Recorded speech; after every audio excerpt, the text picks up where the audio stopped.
And we are live. Thank you for tuning in to LLOL, Learn and Laugh Out Loud with me, your host, Sumair Abro. I'm a business coach and I'm on a mission to help you build your dream business and career.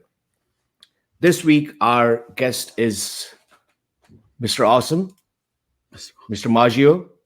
Say hi to everyone, John. Good afternoon, everybody. John Maggio with Hawk Marketing. Very cool. So John is an angler. He's a marketeer. He runs like the biggest networking group in Central Maryland. So he does a lot of things. And today we'll get into some of the stuff that he does.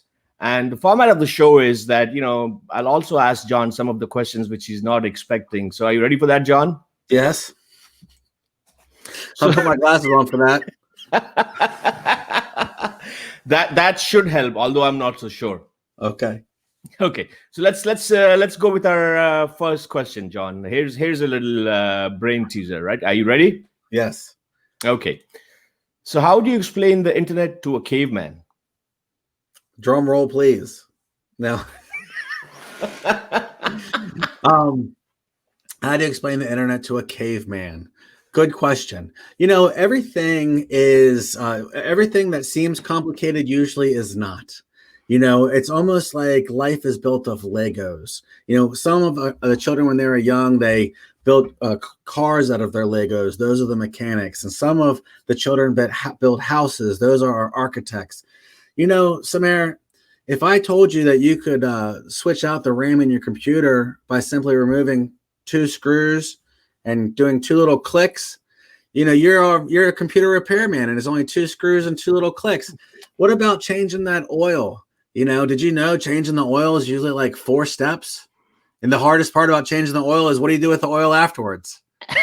So, although some things seem complex and maybe difficult on the surface, pop the hood, check out what's under the hood. Go to YouTube, watch a YouTube video or 2. You'll be surprised about how many things you can fix around the house and in your career. Now that all the information's at our fingertips.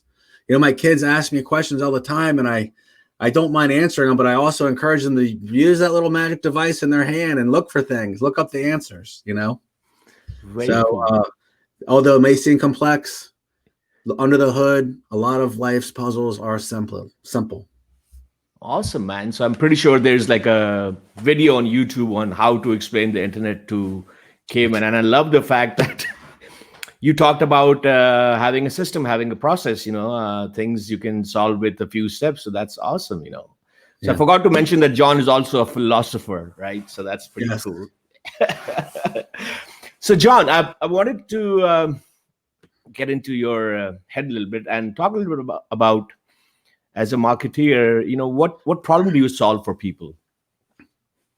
The biggest time that I solve for people looking at, my clients is, there's 2 things that you can spend and there's only one thing you can't get back. You can spend money and you can spend time, but you can't get time back. Mm-hmm. And what I find is that I'm able to do all of my clients' online marketing so that they can go back to work, and they don't have to worry about it. Some of these businesses have several different accounts, pay-per-click accounts, Facebook accounts, Google accounts.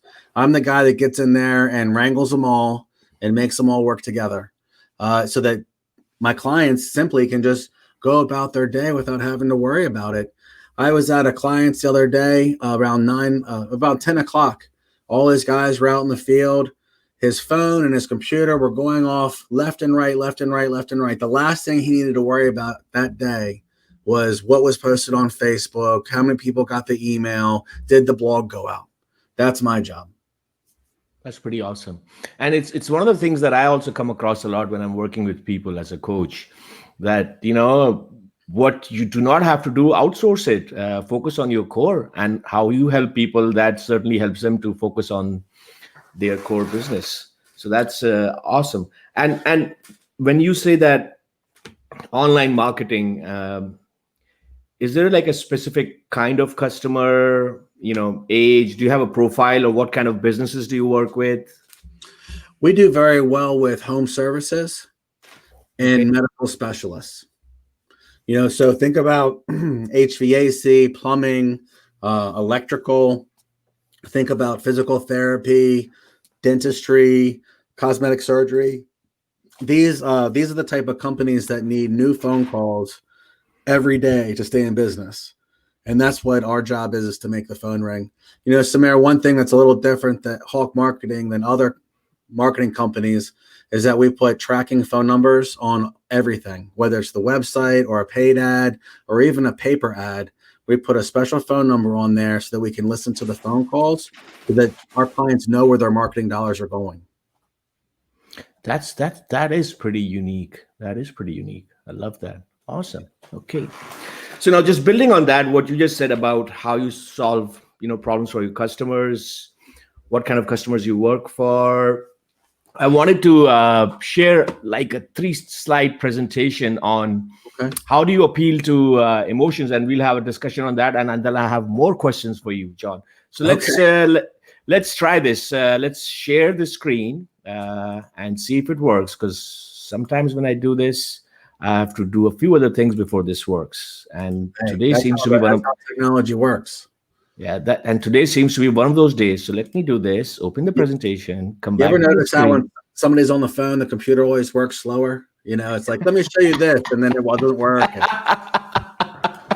I hear you. I know what you mean. It's working. Good. Okay.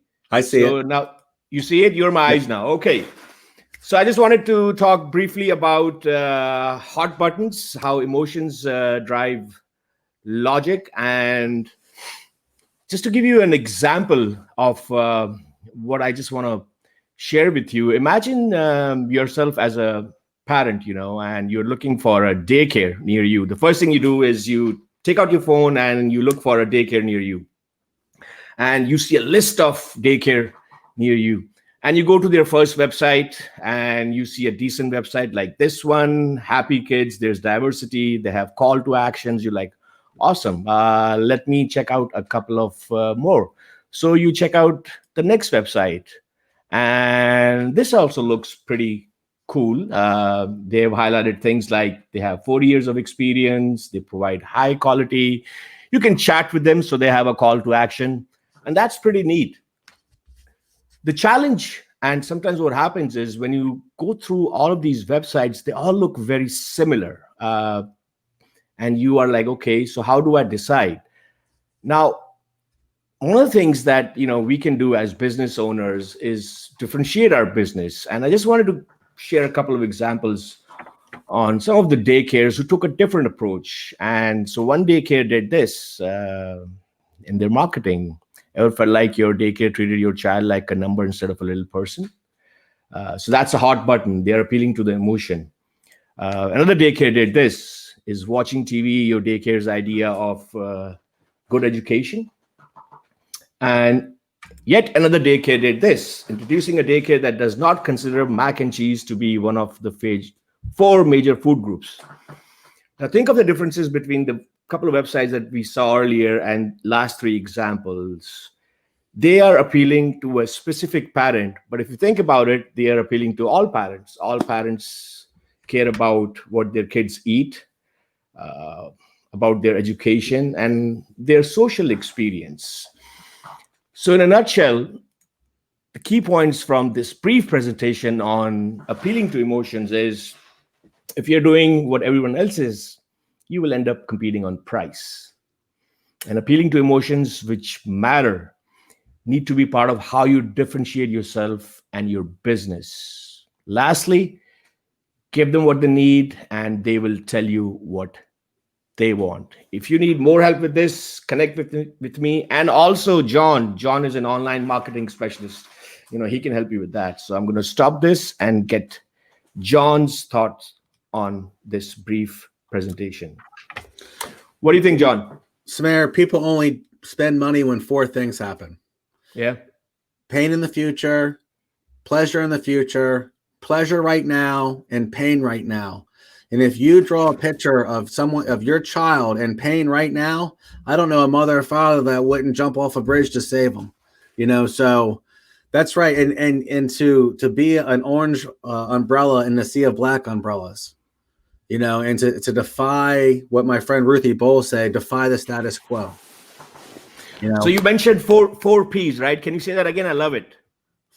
Pleasure right now, pain right now, pleasure in the future, pain in the future. And Sumair, nobody cares about pleasure in the future, pain in the future, because half Americans aren't ready for retirement. So when it goes to creating a marketing message, the number one thing that has everybody's waving their wallets is pain right now. Put out my fire. I've got a fire. I've got a fire. Put out my fire. So it's smart of those daycare agencies to pinpoint. Most of us already know the questions, right? We already know what the consumers think of us and what the consumers think of our market. But we need to be upfront and address those right on top, like those examples did. And I think that is an advantage. Awesome. Thank you for sharing that. And sometimes I've had feedback that some people are not comfortable with some of the negative emotions, and that's fine. You can do the same thing with positive emotions as long as you are touching those hot buttons to appeal to their emotions. Very cool. Those must be the parents that are feeding their kids mac and cheese every night. What? Mac and cheese? There's nothing wrong with mac and cheese. That's what we have. I love it. John, I have a few more questions for you, right? Okay. I'm ready. You ready? I'm ready. Here it comes. Which song would you or do you sing in the shower? Which song do I sing in the shower? I can't remember the name of the song right now, but it's a song by Drake, and I can't get it out of my head, and it's been in my head for like 3 or 4 months. Can you sing it for us a little bit? It's the one that says, "You used to call me on my cell phone. You used to call me on my cell phone," and I just cannot get that out of my head for some reason. I know that song. Cool. That shows me that you do sing in the shower. That's pretty cool. Yeah, when I'm just driving down the street, and all of a sudden I just start, dun, dun, dun, dun, dun, dun, dun. You used to call me on your cell phone. Love it. I want to shift gears, and I want to because one of the things I want to mention here that John's networking group has been really helpful to me and to the entire community. And you also did this huge conference last year, man, and I saw you working hard, doing all sorts of things to sell those tickets and get people in. And you wrote a book called Success with Local Marketing. Yeah, there it is. I wanted to I wanted your opinion on and your views on this book, especially with this COVID situation, Success with Local Marketing. Can you share a few things? I can share a few things. One thing about having a big event like that is that I learned a couple lessons. One of the first lessons I learned is that when you ask a group of people to do something, they don't tend to do it. But if you try, I'm sorry. This is yeah. I got a great price. I got a great ticket. I'm giving you guys a discount. Buy a ticket. Nothing's happening. But when I asked one person at a time, when I called Sumair and I said, Sumair, I want you to come to this event.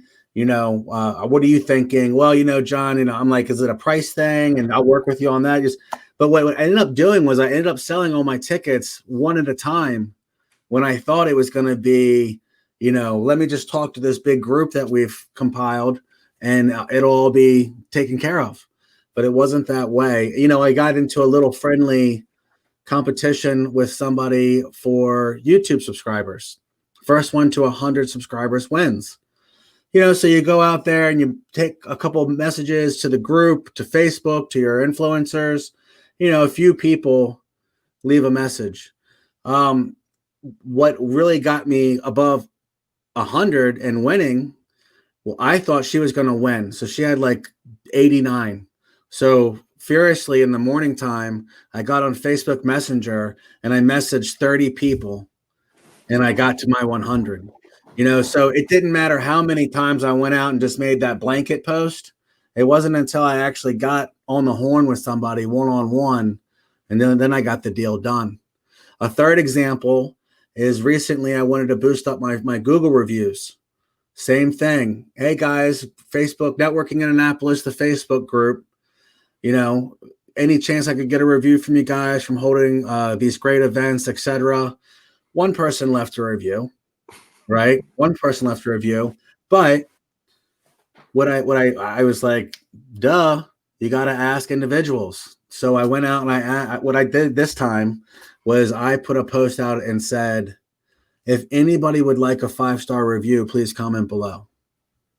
Now I ended up writing 60 reviews, but I ended up getting 30 in return.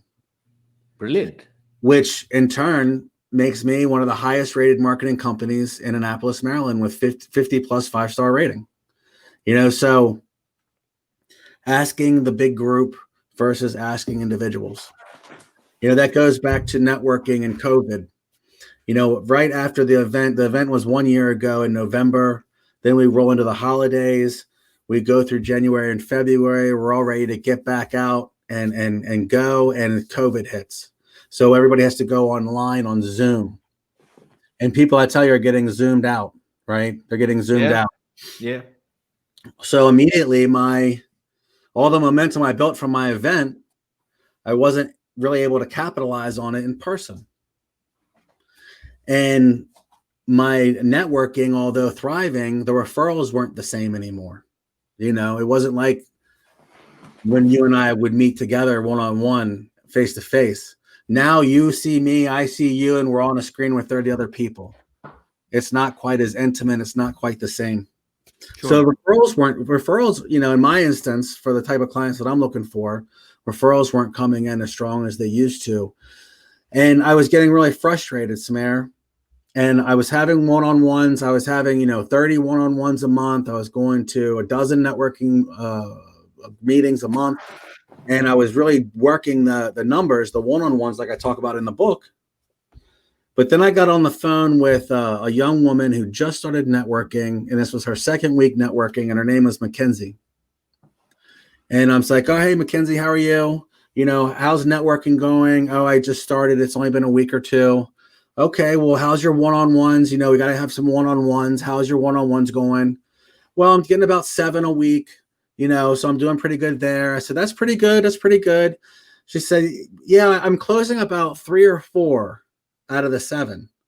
I said, you're closing 3 out of 4. I mean, Mackenzie, you sell the same, a type of marketing that's like mine, but the same price point, and you're closing a couple a week. I said, these don't sound like one-on-ones. These sounds like presentations. How are you getting these presentations? Oh, every morning at 9 a.m., I make 20 cold calls. Bingo. And I was like, I cannot believe that I've just been grinding over here. I forgot to mention that I make cold calls too. It doesn't have to be tough. It doesn't have to be sketchy or aggressive or abrasive. I took what Mackenzie told me. I extrapolated her numbers, and it looked like she was getting about 15%. For every 100, she was getting about 15.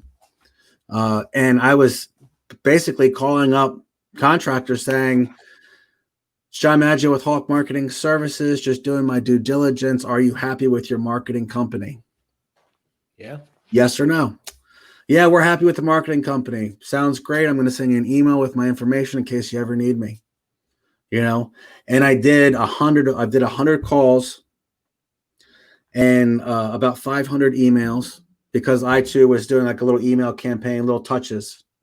And I ended up, I just closed my 5th sale in the month, after having no sales for several months during COVID. So, Mackenzie reminded me that I'm a salesperson, and that no matter what your routine, you've got to have some of the hard stuff in there too. Yes, you can go networking. Yes, you can make videos. Yes, we can have podcasts and webinars like we're doing right now. But unless the hard stuff, the cold calling is in the mix, then you're really cutting yourself off to spite, because you know better. I knew better. Absolutely. Sumair, it reminds me of the time where I was fishing, and this young man caught the biggest fish I ever saw from a pond with a little piece of bread. Because he took the little piece of bread and he caught the little fish, and he took the little fish and he caught the big fish. And here I have $1,000 worth of stuff on my backpack, ready with all these rods and stuff, and this little kid's whipping my butt. So don't let the distractions become the attraction. Beautiful. Thank you so much for sharing those insights. So I also know Mackenzie. That's Mackenzie Stewart, right? Yep, that's her. That's her, I know. So yeah, shout out to her. She's doing a good job. And she just reminded me of the basics. And it's so, I mean, you so beautifully talked about the basics. Talking to a lot of people is great, but it's only a start. You have to go one-on-one and start talking to people.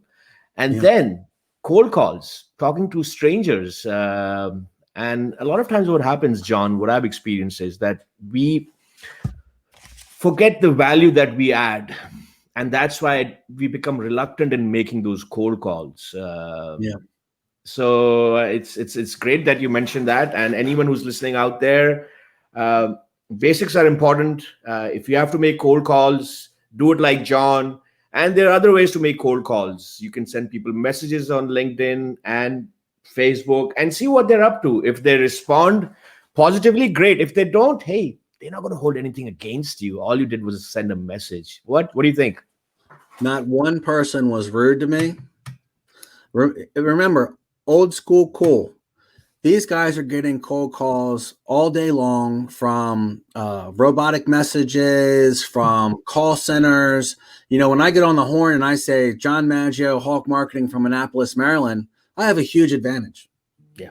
Huge advantage. And also, Sumair, did you ever go skiing? Have you ever been skiing before on a mountain with snow? I have never been skiing. Well, when you go, this is what you'll witness. You'll witness a whole bunch of adults scared to death. And then you'll see a whole bunch of little kids flying down these trails, jumping. They have their little skis. They don't care if they fall down. They have no fear because fear has not been taught to them. And that's what I think we have to remember when we're cold calling. Just slap on the skis and get down the slope. Better done than perfect, meaning you're not going to have it perfect at first, but you need to get it done. And I tell you, when you're hitting your stride about 30 minutes in, Suzanne Ratty told me, keep going. Don't take a break. Don't get a drink. Don't go to the bathroom. Make another call, because now you're on a roll, right? Now you're getting comfortable. Your mouth's moving a lot easier. You're dialing a little faster, and I tell you what, 1 out of 10 or 1 out of 15 of the calls that you make, somebody's going to want to talk. That's what I found. Brilliant. You take a break when you're having a bad day. If you're having a great day, don't take a break. Keep going. Take a break. You're on your momentum. I have last 2 questions for you before we end the show. Okay. So, what is the worst job you ever had? The worst job I ever had was a job doing something I didn't like to do. I know that's what everybody's worst job is, right? Yeah. My particular worst job was right before I started Hawk Marketing. I worked at an IT company, and I had to set up computers for court reporters. And it was a 90-step thing where you had to go in the computer and hit all the switches and do all the settings. And I had to do like 10 or 15 of these computers a week. And I just wanted to hang myself. It was the same thing every day. It was very mundane. One of the things that I like new, I like fresh, I like new ideas, I like adventures, I like coming on shows like this, being the widget guy, just screwing in the widget for 40 years. That would have been really a nightmarish torture. I mean, I've done it all. I've worked in retail for 10 years. I worked in the restaurants for 5 years. I did construction for 5 years. I've scraped lead paint. I've been in the dirtiest of dirt. But all of those things soothed my soul because it was creating, it was new, it was moving, and it was an adventure. Sitting there and setting up those laptops every day, I had to just tell them I couldn't do it. And unfortunately, it was one of the easiest jobs I ever had, but it was also one of the one I liked the least. So true. When you're not passionate about something, the easiest job can be your nightmare. Wow. Yeah. I think we need to do like a 2-hour show next time, John, because there's so much you want to share and I want to listen to. I was looking at your other videos. They're only about 20 minutes long. I said, good luck getting me to stop talking. Okay, last question. And this is something I ask everyone. If heaven exists and when you arrive at the pearly gates, what do you want God to say to you? Good job. I want God to say good job, because every day I'm focused on trying to make everybody, including myself, those around me, in a better situation. I hope that some of the things that I said here today will echo and change, even if it's just 1%. That'll change the trajectory of your life 30 years down the road, 1,000,000%.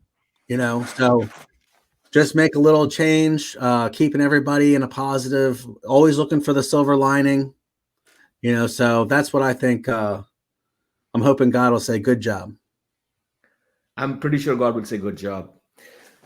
So this is how we end this. Thank you so much, John. Before you go, I just wanted to tell everyone that next week we will have another show where we will have the very dynamic Shri Sharma. She's an attorney based out of Boston. So do tune in. I will be talking about some of the least talked about traits of leadership. So I'm pretty excited about that. Thank you again, John. Hopefully we will meet in person and get out of these boxes. But till that time, we have to keep doing our thing, right? That's right. Hollywood Squares. Hollywood Squares. Take care, my friend. Thank you so much.